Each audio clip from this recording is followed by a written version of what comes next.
We started the journey out really well. The hardest part was probably setting everything up, making sure it was secure in the car. All the footage that doesn't exist anymore. Then the minute I started driving, I tried to start generating a few ideas. As we started driving, my kind of usual ways of how I generate ideas before I write a play, nothing was there. Absolutely nothing was floating through my head. I couldn't actually think of any ideas at all for a play. So instead of my usual routine, I literally just kept on looking at things outside and involving them in the play. Yeah, I think we should put, it needs to be a tree. It's a setting of trees and road, and there'll be people in it, quite like what's outside.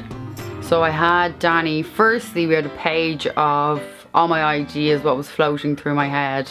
So I had my idea page and then the play. Like most days in Ireland, the weather was extremely rainy and wet and freezing. At one point in my car, I felt like I was Moses parting the waves. The rain was so heavy. Then all of a sudden, I was roasting like a potato in my car. Classic, the sun started beating out of the sky. And me and Danny, we started laughing then. We were joking that we should start collecting the rainwater because of the water charges they're trying to put into place in Ireland. Idea!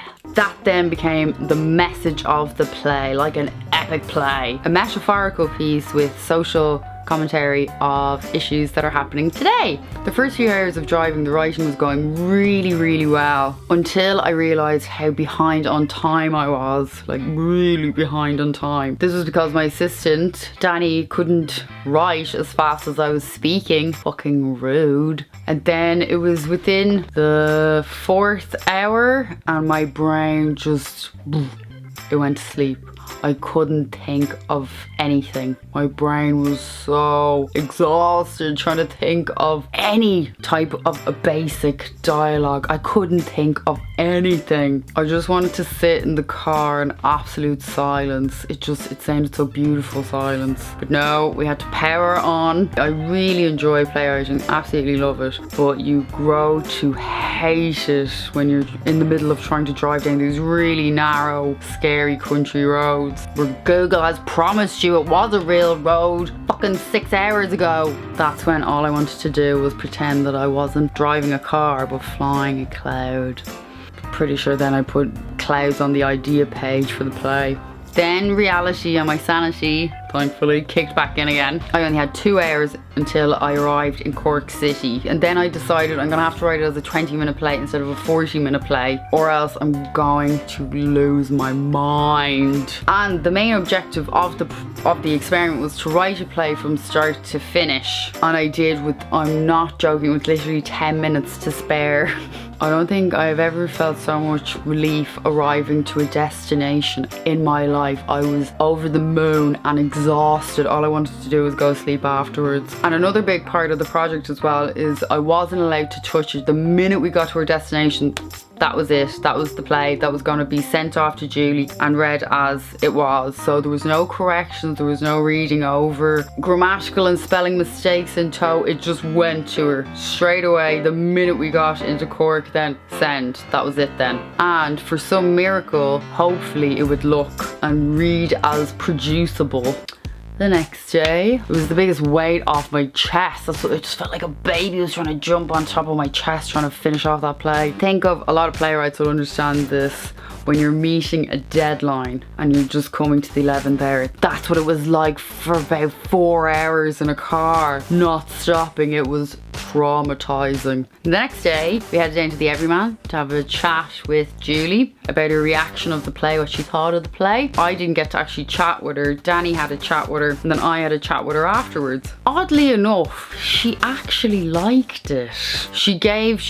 We had a full response on camera. Obviously, that fucking thing deleted itself too. Basically, what she said, she actually liked it, but there was a few dramaturgical pitfalls that she felt there wasn't enough scope on the plot, there wasn't enough scope on the characters, and there was a bit too many pitfalls in the play. And I think that was mostly because I killed a character out of random in the play. I was feeling a little bit murdery approaching Cork, so one of the characters died. But she didn't think it was too bad. She thought I was a bit mad. better than bad. Ha, rhyming. Thank you so much again for reading over it, Julie. That meant a huge amount to me. Oh, and as well, she asked me to say, it is not in association with the Everyman Theatre. This project is totally just my own project. She was just reading it as an enthusiastic reader to the project. Nothing got to do with the Everyman, so do not send your work to them. They won't accept it, just so you know. So, what did I learn from this experiment? These were my findings. Number 1, don't trust technology. Just a few simple words. Back up, back up, back up, back up, back off. Number 2, when you force your creativity in such a confined time, your brain is gonna feel like you just came back from the most hardcore festival you've ever been at in your life. For probably about a week, my brain I was just so tired and exhausted. Particularly for playwrights, keep a lookout for that for your own brain and well-being, that when you do force creativity all the time, your brain is gonna be so tired. Keep that one in the old diary. Look after your brain. Number 3, creativity and intuition are like hand in glove. When we were driving, Google Maps was just not cooperating at all. My intuition was saying to go down certain roads, and it was right every time. I think I'm a wizard now, basically, just with geography. Not with anything cool like letting things float. Number 4, if you are driving and also trying to think up dialogue, you're not just multitasking, but interdimensional tasking. It really was interdimensional multitasking. And I remember thinking before I started, I was like, yeah, that'll be easy. No, do not drive and playwright. It's dangerously exhausting. It's like running a marathon for your brain. Don't worry, RSA, I stuck to the rules of the road. Sometimes. Number 5, the greatest achievement was finishing the play from start to finish and allowing myself not to get into that perfectionist brain. It was a good exercise to just complete something from start to finish. Even if you don't feel it's right, you can go back and flesh it out. It's a good apparatus to kind of work from. It's just to start to finish it. Maybe it is for just me, but for other people, just to keep that in mind. There's a great sense of achievement. Number 6, don't do it. Oh my god, don't do it. Your head will be melted for about a good few weeks afterwards. Oh my god. And believe it or not, the play is online to read. That's right, it actually is readable. I've left a link in the description if you'd like to read it. Don't worry, it's only like 20 minutes long, barely, so it'll be a piece of piss to read through, although you might be a little bit traumatized. That was Time versus the Playwright.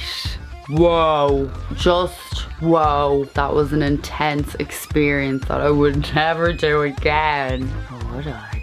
You'll just have to wait and find out. Thank you so much for watching these images and sounds. Don't forget to subscribe and leave a comment. I upload videos weekly, so be sure to tune in for alternative theatre information and alternative theatre making. Yay! Thanks for watching. Bye! It looks so beautiful.